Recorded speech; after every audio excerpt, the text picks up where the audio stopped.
going to introduce the next panel. It's called Understanding the U.S. Route to Market. We have Monique Huston, the VP of Wholesale Spirits for Winebow. We have Harry Kohlmann, the CEO of Park Street. We have Brett Pontoni, the specialty spirits buyer for Binny's Beverage Depot. And Rudy Ruiz, the EVP of Emerging Spirits Brands for Southern Glazer's Wine and Spirits. And with that, I'm going to hand it off to Monique. How's everyone this morning? We've arrived. Well, welcome. We're really excited to see everyone here today. It's really like a VIP panel up here today. I'm a little intimidated, frankly, to have to attempt to moderate, but they knew to put a lady in charge. So this will be great. Well, I'm going to go ahead and turn it over to Harry to get us started. And well, yeah, just so that you know the format. So we'll give each of our speakers has a short presentation focusing on their particular area of expertise within this U.S. route to market within the topic. But we'll definitely leave about 15 minutes at the end for questions. And if you have questions along the way, feel free to raise your hand and we'll come around with a microphone and get your question as well. So we really want this to be interactive. And actually, just to take the temperature here, how many of the folks here are producer, distiller, blenders? Okay, there we go. That's the vast majority. So how many are in distribution import? One?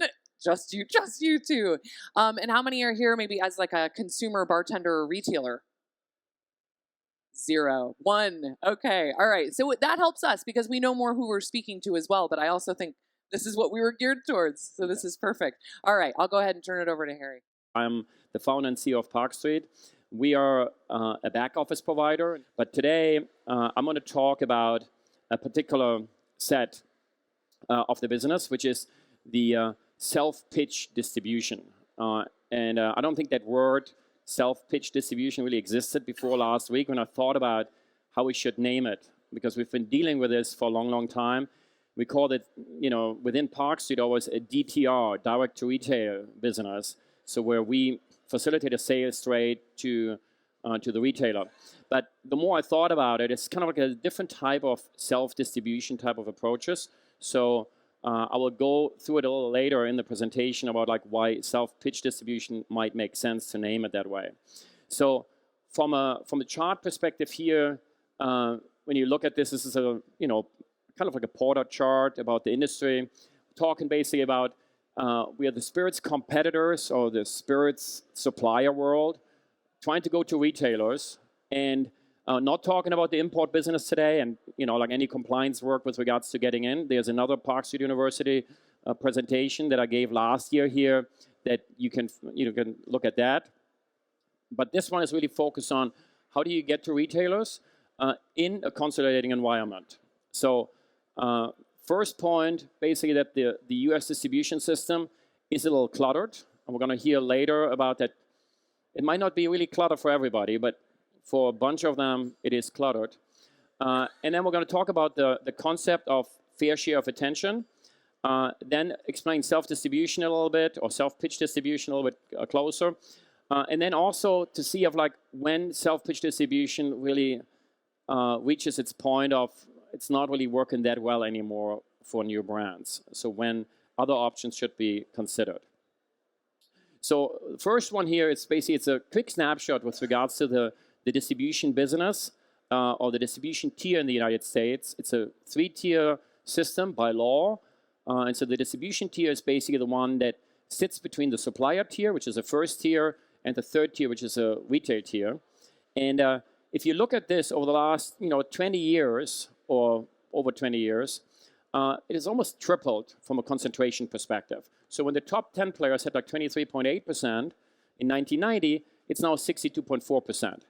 Now, you might think, oh, it's top 10 players, 62%. It's actually not as bad. Well, if you look at it on a state-by-state basis, it might be actually more concentrated than that. So in some states, you might be down to 2 or 3 players having like 80 or 90%. But overall, it's basically tripled. And it's mostly consolidation based on businesses merging or businesses being acquired by others. So the emergence of larger players. So when you look at these colors, there's basically the different distribution groups.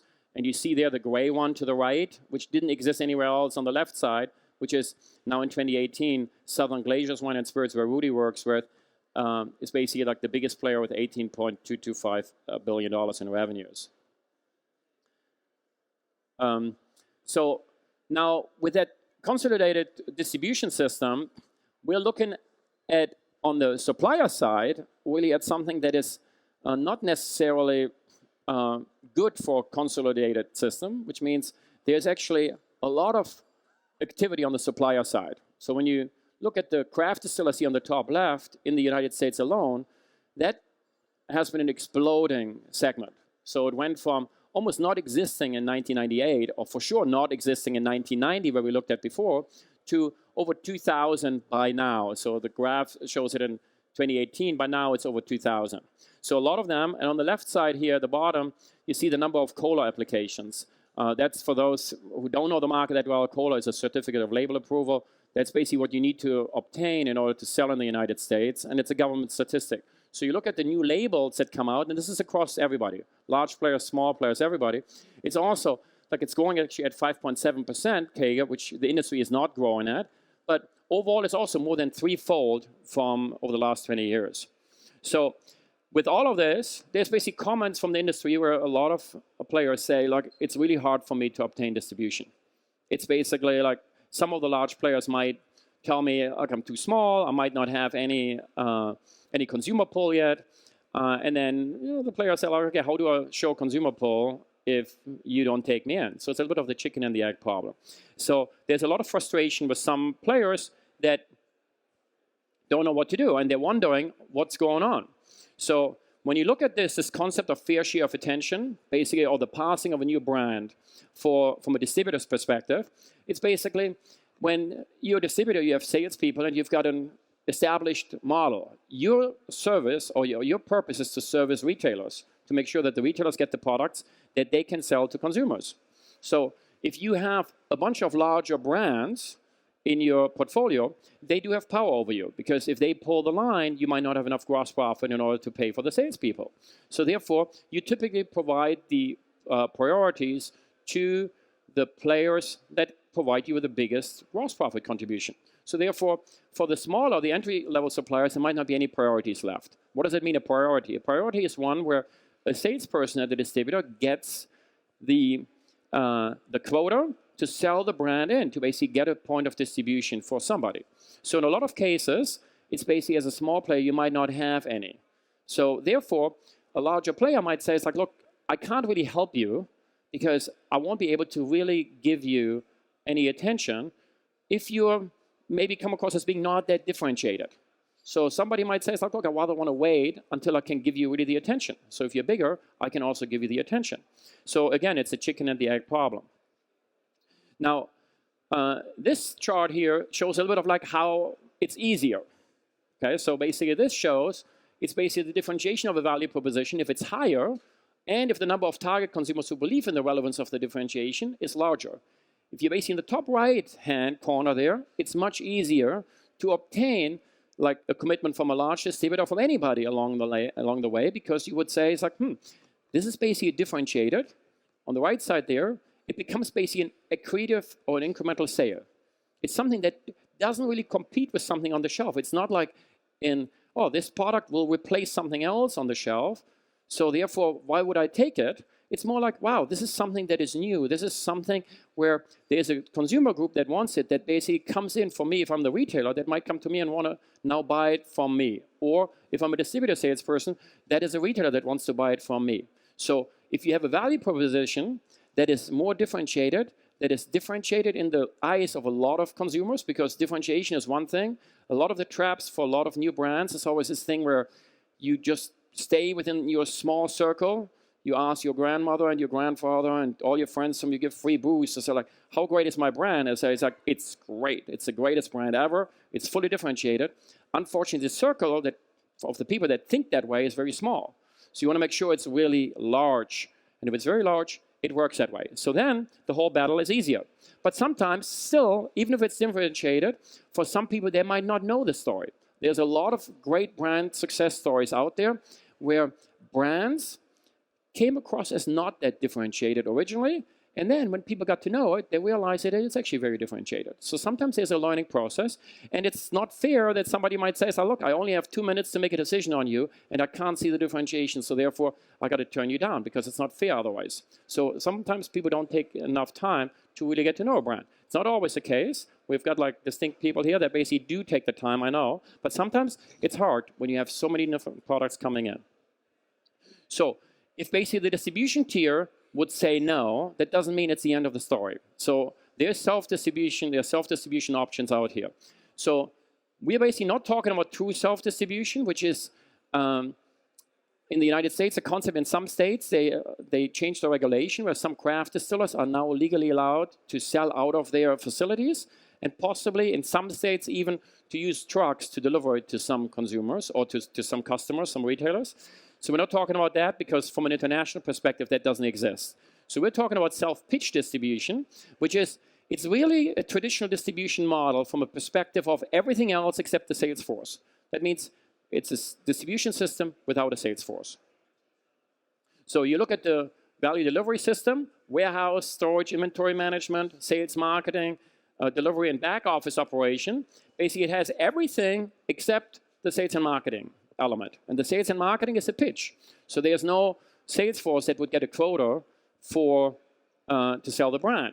So the street on the, or the feet on the street basically don't exist in the model. Now you would think if you get into a distributor, sometimes they would say, hey, we would love for you to also put some people in the market.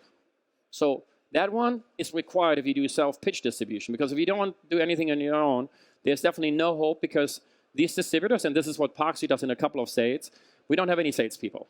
There's no salespeople going around. And retailers ordering off a website without getting any, explanation, that is not really that often happening. I would love to hear, maybe it is happening, but not that frequently. I would not rely on it in order to feed my family. So from a self-pitch distribution perspective, where does it work better and where does it work not that well? So in some states, the options don't exist, but in some states, they do exist. And so if you have the option, then you would think from an account universe perspective, it's basically, you see there the premise type, the off versus on-premise, and then the size of the account, the independents versus the chain accounts. Basically, chain accounts generally are more challenging for self-pitch distribution. Just because, if you have a chain, you got to figure out hey, it's a big deal. So chains are typically served well by full-service distributors, because they do have people that go in and help them figure out how to create the shelf space and see certain trends, see certain analytics. That is something in self-pitch distribution that's typically more challenging. So if you start with self-pitch distribution, you might want to start with independent on-premise accounts and then selective independent off-premise accounts. And then when you look at the metropolitan areas versus the rural areas, typically in the large metropolitan areas, it works better. And why is that? Because typically the costs that are being accumulated, when you think about the economics, there's not a large margin that takes a salesperson's salary into account, but there's the portion that has to go into the delivery. And the delivery in rural areas is significantly more expensive if you use common carriers, even if you use common carriers, but for sure if you use a truck. If you have a truck going to a rural area that is empty, that is a very expensive truck. So full-service distributors, typically that do a full coverage, they have much better economics going into these more spread-out areas. So whenever a brand shows consumer pull and will get much more, interest from a lot of different retailers, it's much better to go away from the self-pitch distribution. Now, from a sales force perspective, in self-pitch distribution, you got to create your own salespeople, or you got to have your own sales force.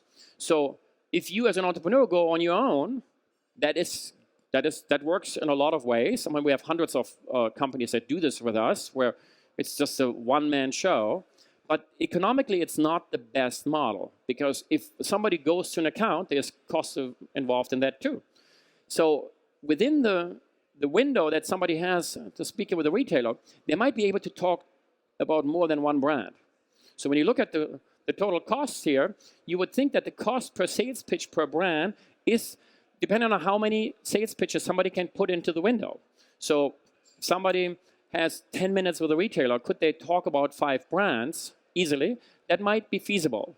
Talking about 2,000 brands might not be feasible. But it's definitely more than one. So therefore, shared infrastructures might be recommended. So there's broker organizations out there. We refer a bunch of broker organizations in different markets to our clients that basically are shared salespeople. If somebody is in and basically is an entrepreneur that sells their brand and there's another entrepreneur that sells their brand in a different market, sometimes we try to match them up and they basically sell each other's brands in their different markets in order to get the economics down, to basically have the perfect cost per sales pitch, so to not have wasted value on the sales side. Now, when you look at the brand life cycle, so you have a test market phase, a rollout phase, and a hot brand phase for a brand. You would think that the optimal type of distribution in the test market phase is very often self-pitch distribution. That is when you're unsure about, like, do you have the right bottle? Do you have the right price point? Do you have the right label? Do you have the right sales pitch? Do you know what people should talk about when they sell? Sometimes when somebody does a tasting, they talk about a lot of different things. And then when you do some A/B testing, you realize that certain words that you use work better than in other pitches. So when you're in this phase where you're a little unsure still, it's for sure much better to do self-pitch distribution. But once you show consumer pull, and there's a much larger potential there, you're probably not, staying with self-pitch distribution. You probably move on to a traditional distribution model, because at that time it would not be recommendable. You would basically lose value if you assume you create such a consumer pull. There's consumers going to retailers asking for the product. The retailers asking the distributors that call on them to have, if they have the brand and they don't have the brand, that is lost value. And so if a self-distribution system doesn't go there, it's problematic.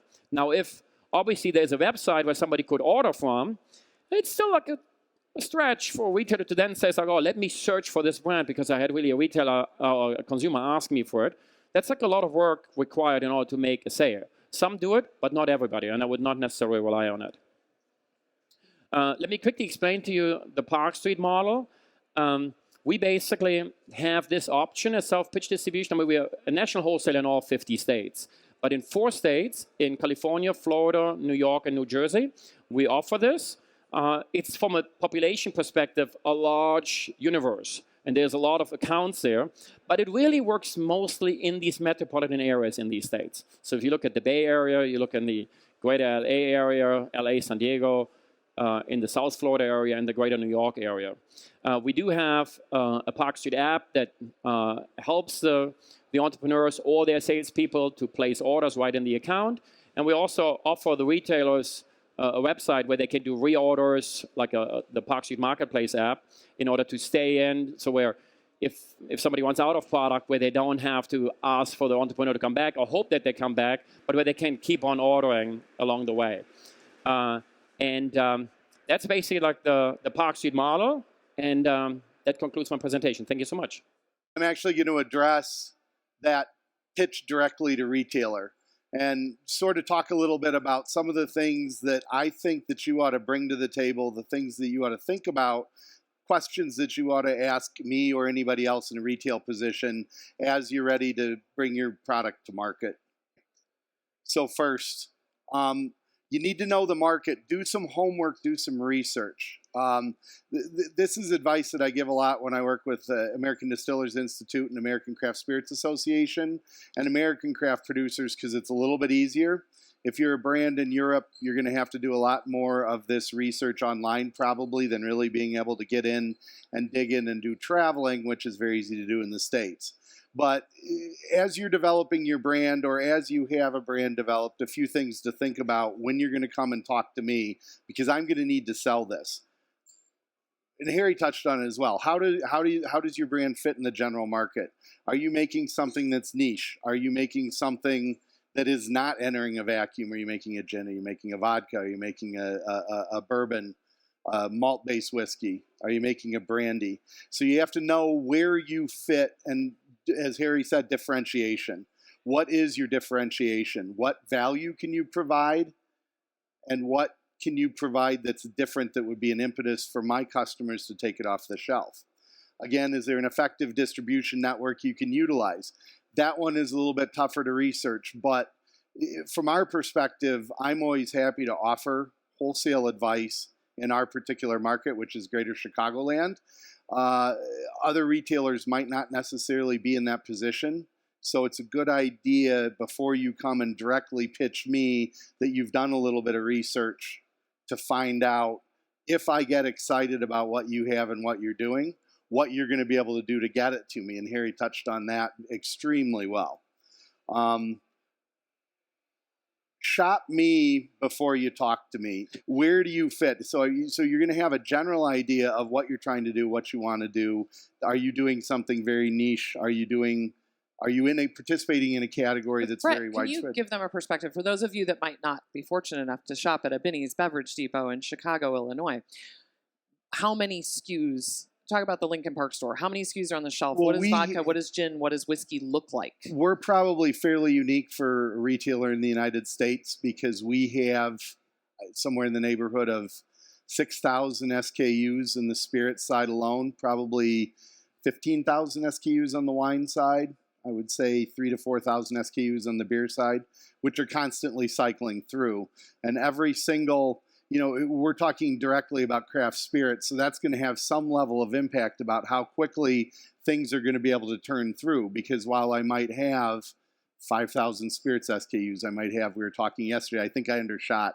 I said, 200 gins. I think that we have more in the neighborhood of 400 or 500 gins on the shelf, as a for instance. So every single category has different levels of velocity of the consumable package.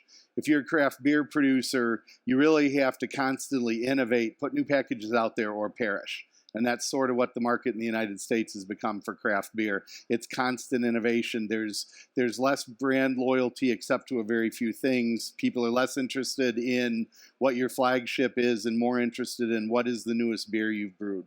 Whether it's a seasonal beer, whether it's a one-off beer. You have some benefit for being able to do that in the beer world because your consumable package, you have one tank. You're going to go into a package that's going to be consumed in a couple or 3 days. If you're a spirits producer and your package is consumed consistently in 2 or 3 days, you're not going to have customers for very long because the alcohol is typically too strong. And wine is going to fall somewhere in there between. So based on that, and looking at a Binny's versus looking at other independent retailers are going to be a little bit different. But if possible, shop me. It's like, this is what I think that I am from point number one. This is where I think I fit in the general market. Now walk into my store before you have a conversation with me or one of our other buyers and take a look and see, where do I dream to be on the shelf? Where do I want to be on the shelf? What other shelf? What's option B? What's option C? What's option D? And a lot of times people look for adjacency on the shelf to high moving brands. Well, I'm making a gin. I want to be right beside Hendrick's. We're making craft gin right beside Hendrick's. Maybe you want to be in the craft section of the gin set. Maybe you want to be in, we have domestic craft. We have Illinois craft because there are a dozen distilleries in Chicago that make great gin. And we use gin as an example. Then we have a Midwest craft section. Then we have a national craft section. Then we have a international craft section. So where do you fit within that? Maybe you want to go out a category if you're doing something unique. If you're producing an aquavit, since we're in Europe, if you're producing an aquavit, where do you think you fit on the shelf? We have ideas about where we think you ought to go on the shelf, and that's where we typically put it, but we're certainly willing to learn and have input. And that goes to flexibility, which is all kind of ties in, is you have to, when you walk in and you speak to a retailer, you speak to a wholesaler, don't be married 100% to what you think. Part of your research should provide you some learning to make you a little bit more flexible in terms of how you're going to engage, where you think you ought to be. Never give up where you want to be, but always be willing to be flexible about where the retailer might think you need to be. What are your resources? This is sort of also ties into what Harry said. What are your resources? What physical presence can you offer to your distributor? Harry laid it out much more eloquently and much more clearly with numbers what that is. So this is a little bit more sort of left brain. What can you really provide for your distributor? What are you doing at your distillery? What are you doing in the office? What are you doing on import? What presence can you have? Can that presence be somebody directly from the distillery? Is that presence going to be somebody that you can hire to represent you, whether it be a direct representative for your brand or whether you participate with a broker? What physical presence can you offer your retailer? I say that narrows it down even more, because if your physical presence is 1 week or 2 weeks every quarter, for instance, with your wholesaler, that means I might be lucky to get you 2 or 3 days. So when you're making a direct retail pitch, you need to know exactly how you're going to manage that time. What financial capabilities to influence price points, to influence sales, did you build into your brand? What kind of money do you have in your toolbox? And there's a whole nother set of seminars, I'm sure, on pricing structures, pricing models, and things like that. But a few things you need to look at in pricing when you're doing research into the market, and then you're doing research into where a particular retailer might be on the shelf, you need to work that math backwards. It's like, okay, this is the sort of brand that I feel that I am. This is the sort of brand I've been compared to. These are the price points where everything is sitting. Bam, bam, bam, bam, bam. Do the math all the way backwards until you get to your cost. And start setting your costs, your FOB costs landed in the United States based on what margin is going to be added by a wholesaler, and then what margin is going to be added by a retailer. How much play do you have between your actually cost of goods and what you're going to have as a laid-in cost when it comes to the United States? That's your budget to help me to say, 1 month, I'm going to run $2 off on an ad just to get added. It's not that you're dropping your price point, it's that you're gaining attention by running some sort of slight discount. Or I'm going to invest in a whole series of tastings to provide consumer awareness. Or I'm going to have a budget to get a phenomenal amount of on-premise placement, which ultimately is going to help me from the off-premise side of things. I would add in there really quickly too, is that if you're not selling in the United States or outside of your home market yet, is that whatever price you've set in your home market, any one of us, any consumer can Google it.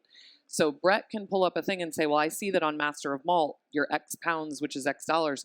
Unfortunately, our consumers stand in the aisle and do the exact same thing. Right. So you've got to be basically priced the same across the globe at this point. Yeah. We have actually worked together through the wholesale tier into retail to get brands, and that is absolutely a question you have to look at, because now every single one of us is carrying around a fairly powerful small little computer that has access to information from all over the planet. So even though you're paying more to ship, you're paying more to get through a distribution tier, you're paying more in taxes, state taxes, county taxes, it still has to somehow get compressed to basically so we've actually had to recommend on the production side that prices in your home country, you might have to raise them in order to compete on a global scale, because you've got to equal it out. And we've definitely done that with brands within the United States as well, that you need to make. It's like, well, I don't want to be greedy. Since I'm self-distributed in my home market, I don't want to be greedy. Oh, no, that's not greed. It's a practical business decision if you ever hope to sell anywhere besides in your home market.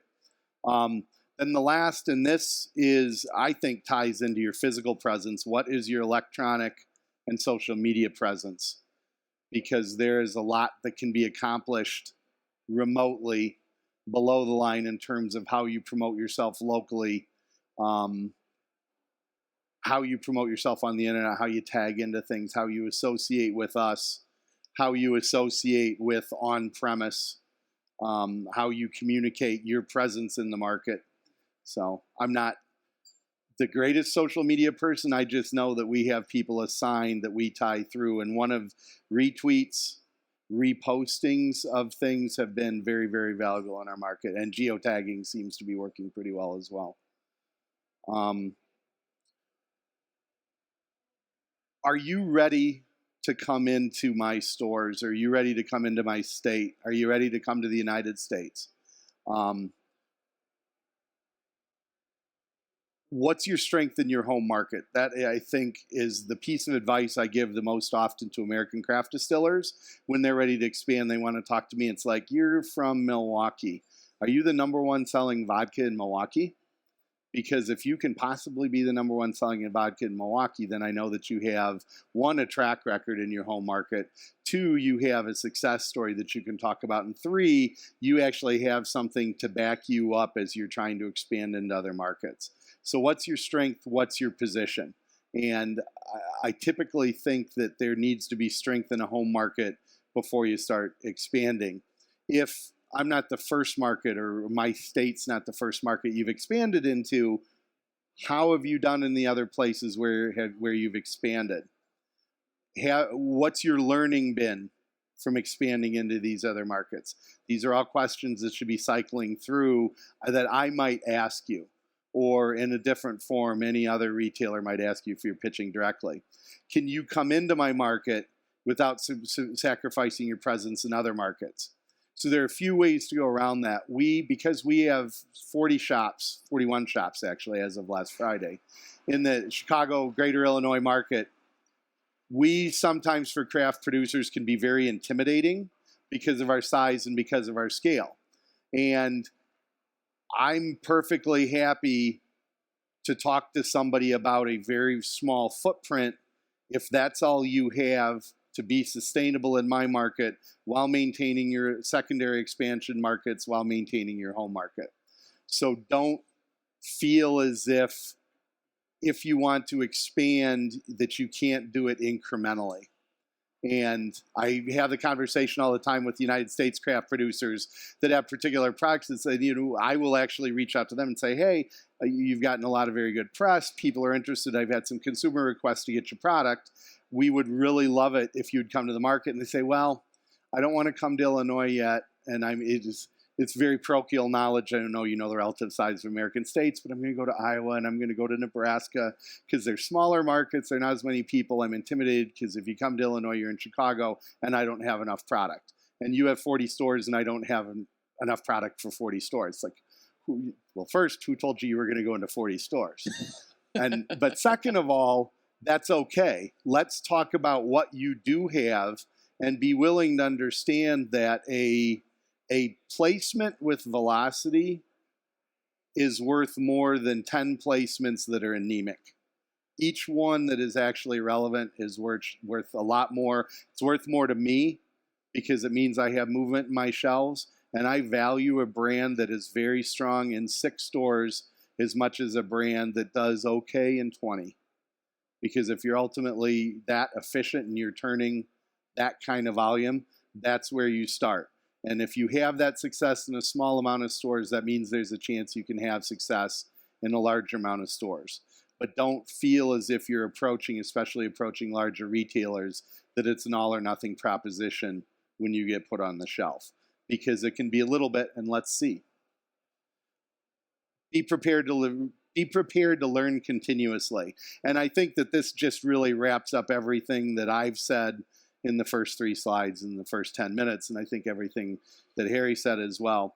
The new markets are business opportunities, but don't take it as just a business opportunity. If you started a distillery, if you started producing anything that creates emotional enjoyment for people, that means that you have some level of creativity.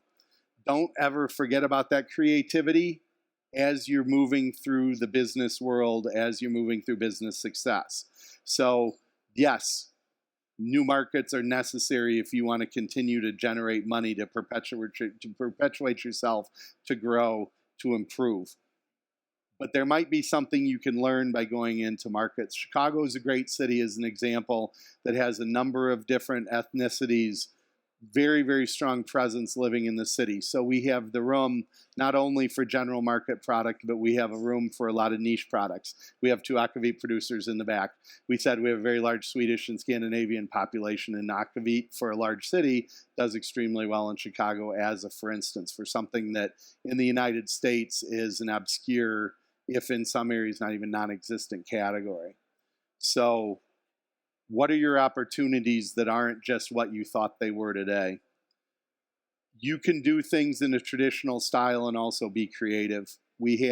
There is a movement going on in the United States to codify what American single malt is. And the whole core of what they're trying to do is create rules around what single malt ought to be that are qualitative, somewhat like what Scotch Whisky Association runs for the Scotch industry, what Irish law is for Irish whiskey, what Canadian law is for Canadian whiskey. But they're trying to do that. I said once that the great part about America is a very, very young country. And what America's done really well is take everybody else's traditions, because we're a melting pot, and steal them. And in some cases, make them better. That's creativity. So you can be traditional, but you can be creative. I had another great conversation with a cognac producer who was talking about tradition, and he's a bit of a maverick, and he's fighting what's tradition? You can't do this because it's traditional, because this is what we've been doing about the last 25 years.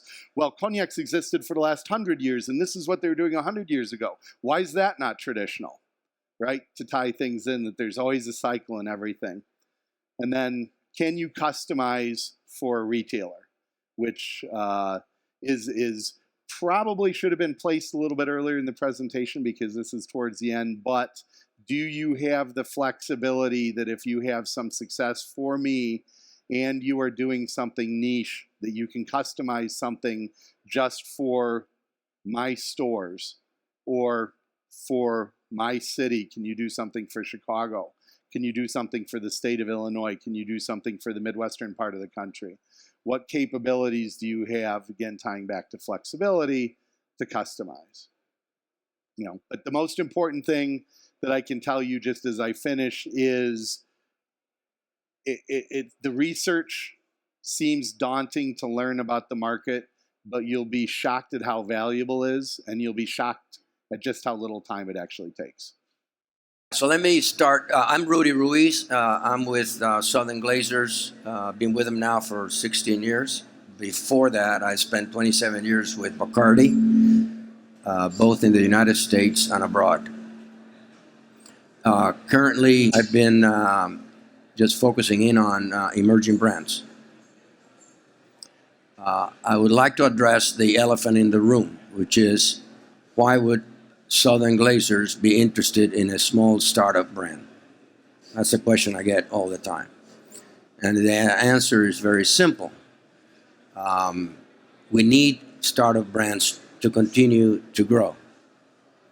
We need emerging startup brands because our customers want new brands and new ideas and new products, both at bars as well as the retail trade. We are not good enough to pick the next Grey Goose, so I looked at every brand.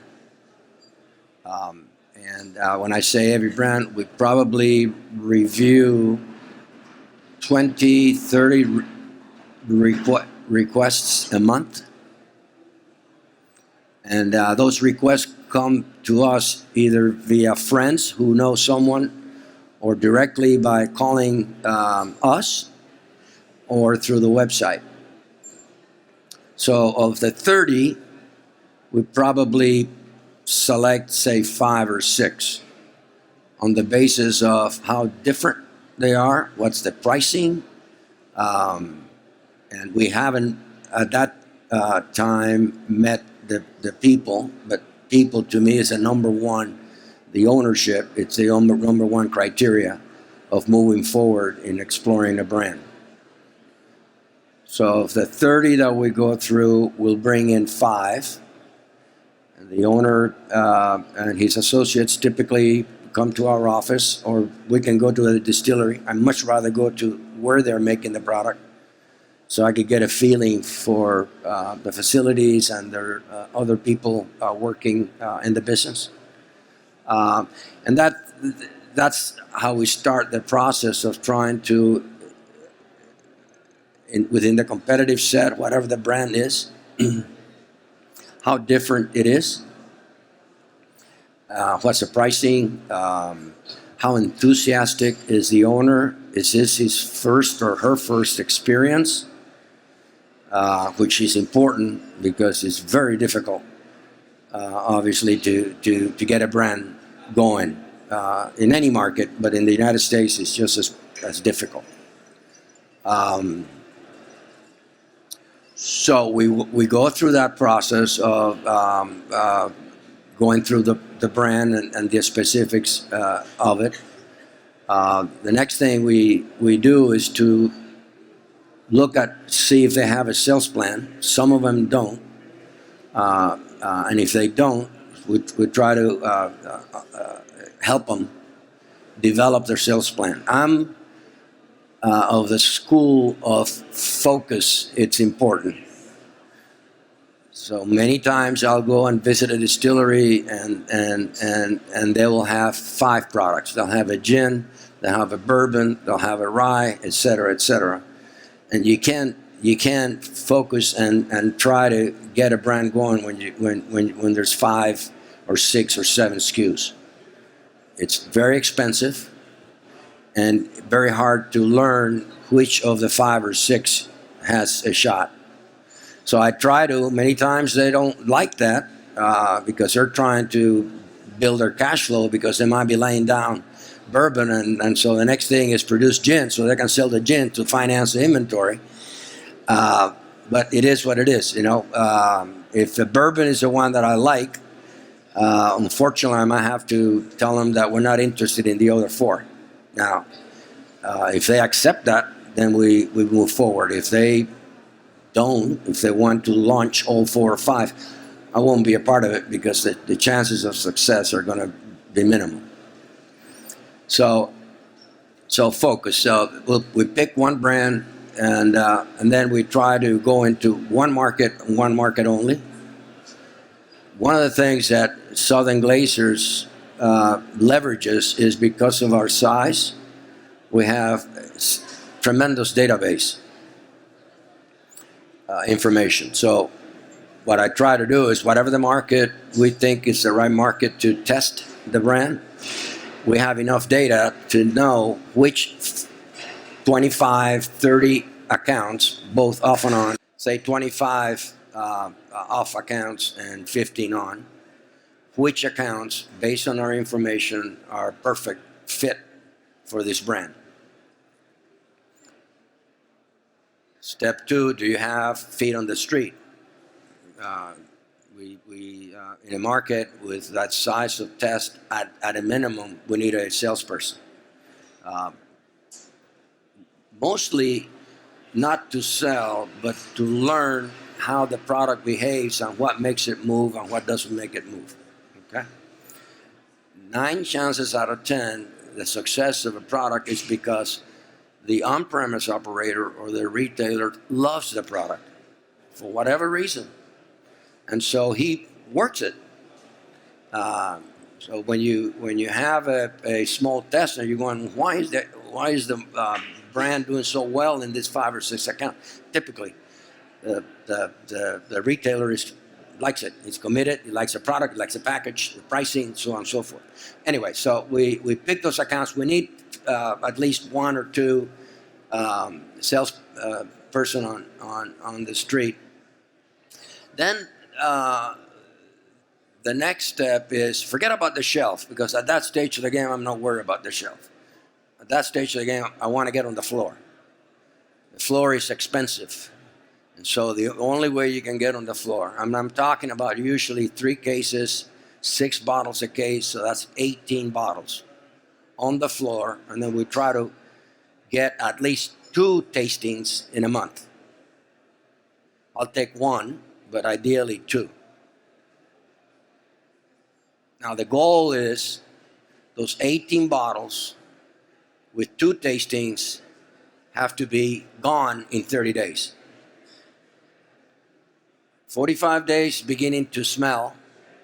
Over 45 days, we have a problem.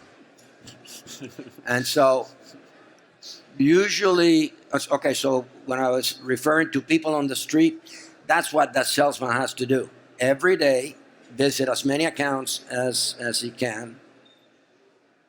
Check the pricing, which is important. Because the pricing that was in effect last Saturday, when he goes back on the following week, There might be a post off. There might be, so the competitive set moves relatively fast. So the pricing that you thought was good might not necessarily be attractive. So there is an action there to be made. You decide to do it or decide not to do it.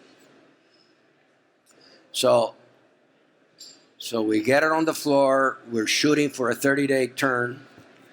The next step is, say, 2 months after that, 3 months, we're beginning to take some traction. And so what I track is turn per point of distribution. So I start with, let's say I did deplete it in 30 days. So I now have on say half of the accounts, very rarely that I can get that in all accounts, I'm doing 3 cases a month. And I've been doing now 3 cases a month for 2 or 3 months. So the next step is I got to go from 3 cases a month to 6 cases a month. Okay, so what do I do? Is it a function of pricing? Is it a function that I need to activate in the store better?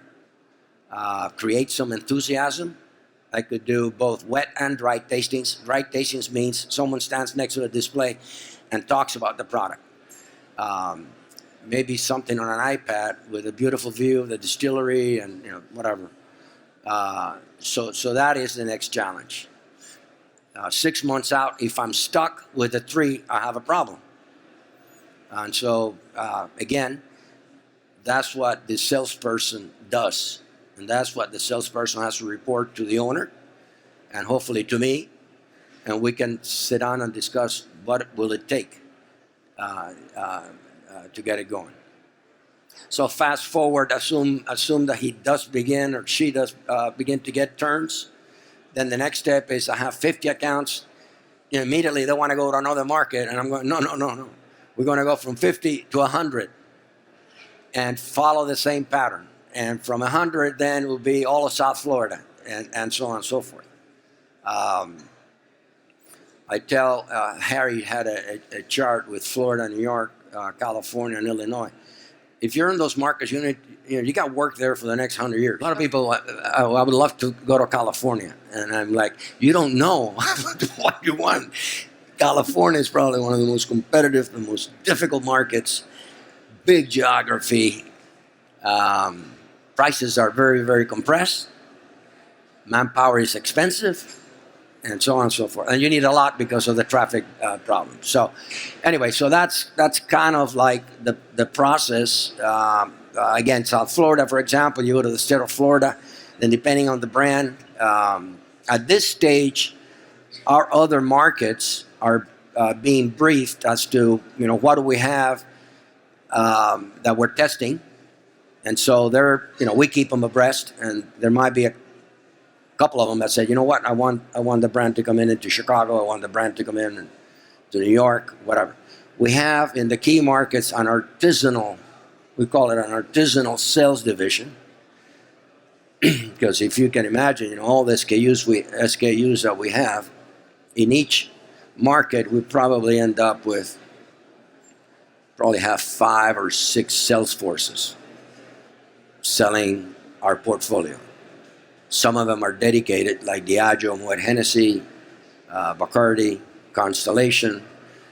And so the only way that we've been able to focus and do this and manage this process that I was telling you about, picking the accounts, put it on the floor, activating it, getting the turn per point of distribution, is by having a focused sales division. We call it artisanal. Typically, in that division, I believe we wouldn't have more than, say, 40 or 50 brands. It's fully staffed, and so we have independent on, independent off, chains on and chains off. So it's fully loaded for service. And so on a startup, that's probably where we would go in. And eventually, if you grow to a size, then the brand will then go over to we call it the main pad, the main sales force, because now the The distribution could be 5,000 accounts in the state. So you need, again, the more of the manpower. Yeah, I saw some hands already start to come up. When you guys were just by reference points listing the spirit categories, I think two of you both seem to forget rum. Why do you think when talking about exciting spirit categories, do people so often ignore rum? Rum wasn't ignored. Rum just wasn't brought up. That wasn't a rank order of categories. It was just categories that are mentioned. Rum in the United States, actually, right? There's been a running joke in our market, at least, that this year I think was the 8th straight. This is the summer of rum, because there's been some amount of waiting in the United States in different parts of the country for rum to really pop. It's finally starting in the Midwest. So some of that is going to be regional reference. But yeah, if you were heard, I'm sorry, but rum wasn't ignored. I can't hear you. I can't hear you. What's interesting, and you're really seeing it evidenced here, is I was commenting last night, it's really being driven by kind of these more funky, lesser known outliers. So where you really see it growing everywhere is not the traditional aged, necessarily cocktail rums or daiquiris. It's Clarent, it's agricole, it's flavors driven by people who have gotten into mezcal or peaty scotch. It's like but it is really kind of going to be the summer. Last summer was kind of the summer. It is. Rum is starting to happen, and it happened in a strange way because there had to be a separation, because Bacardi became so ubiquitous as to what rum was. And yeah, thanks, Rudy. Relatively, Bacardi was a big brand, but Bacardi Bacardi is a big brand. Bacardi's a big brand. Bacardi's a big brand. Don Q is a big brand. There are a number of large rum brands that sort of drive one certain mentality about rum. The difficulty that the other, and I'm going to call it artisanal rum, that does not in any way apply. The Bacardi's not artisanal, but artisanal rum, which is what Monique is talking about, where you get into the variants. We would not have had 5 years ago a question on the floor about whether or not what is the ester content of the distillate of this particular Jamaican rum. These are questions that we finally started getting in the last 2 to 3 years that didn't exist before. So you had to have a little bit of a separation for people to quit tilting at Bacardi, because you're never going to knock them down, and start to have your own piece, just like everything else that's crafty that's been developed. And that's been the biggest thing that has helped rum, at least for us, actually start to go great signs of life, is stop going after Bacardi and Captain Morgan, because you don't have billions of dollars. You don't have decades, if not 100 years of experience and market placement. So just sort of back to what I said, know the market and know where you fit. Yeah, but it's really the artisanal producers that are driving it, which is, it's a great question. Do we have another question? Yeah. Yeah. Hello, Bostian from Broken Bones Distillery, Slovenia. I have a question for Southern Glazers regarding distribution. If you already had an importer for the US, you would still be interested in taking the brand, or do you want to bring it to the market yourself and develop it from scratch? Sorry, I'm not sure I understood. So the way I understood it is, would Southern Glazers rather work as import and distribution tier, or would you prefer to work only as the distribution tier? It's very hard to work direct with Southern without having an importer. The importer could be you, but you have to staff. If you come in as an individual owner and try to get all the stuff that I was talking about, and selecting the accounts, and without manpower, it's very, very hard. So you can set up your own importer. You can find an importer that brings your brand. Regardless, if you can't find anyone that wants to bring it in, set up your importer. Go through Harry. Get a couple of people on the ground and come and see us, and we'll get you going. Yeah, I was in, so I work with VP of Spirits for Winebow, which is like much smaller player. We weren't even on that chart for spirits, but we are top 5 for wine. And so very often when I'm looking at spirits producers, if it happens to be in a country where we're bringing in containers of wine, it's very easy for me to consolidate something in from France or in from Italy or in from Mexico at this point. But it's hard to work both tiers effectively. So we tend to work more on the distribution tier because we're here. Our resources are on the ground. It makes a lot of sense. But I very often recommend people, especially when you're coming in to go to one state and you don't quite know where the movement's going to be, to work through a Park Street because they can give you the guidance, walk you through the colas, the TTB, everything else, things where we don't have as much expertise. And then we can handle things from the states forward. Yeah, I would think that when I look at all of the clients we work with, there's very few where there would be a distributor importer arm that would have been an alternative, just because of the scope issues, etc. Once there's much bigger volume, the questions might change, but overall, like I would not think that it's a detriment not to provide the import business. It's a benefit to have it in place to then be able to pick the markets that you want to work with. You guys mentioned sometimes needing to reprice your products. When you do a repricing, how do you do that without scaring away the consumer who saw your product posted at one price maybe a week ago, and then you've worked and looked at the market and realized that's not a good price anymore? How do you not drive them away? I mean, honestly, from a retail perspective, honestly, is try to get pretty close the first time.